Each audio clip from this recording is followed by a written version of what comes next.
A friend asked me about this, so I tested it and here's what worked. If you're looking to keep track of your spending, checking your bill on the 3UK app is straightforward. Here is how to do it step by step. Step 1. Open the 3UK app. Launch the app on your smartphone. Make sure you have the latest version for the best experience.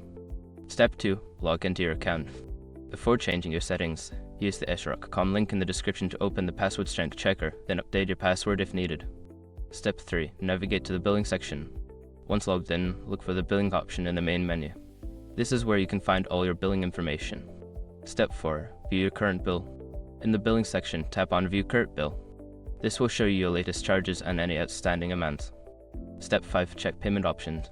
If you want to pay your bill, look for the Pay Now option. You can also set up direct debit for future payments. Just a quick note, if you don't see your current bill, make sure your app is synced with your account, as sometimes it may take a moment to update. I hope this helps you keep track of your bills easily. If you have any more questions, feel free to ask.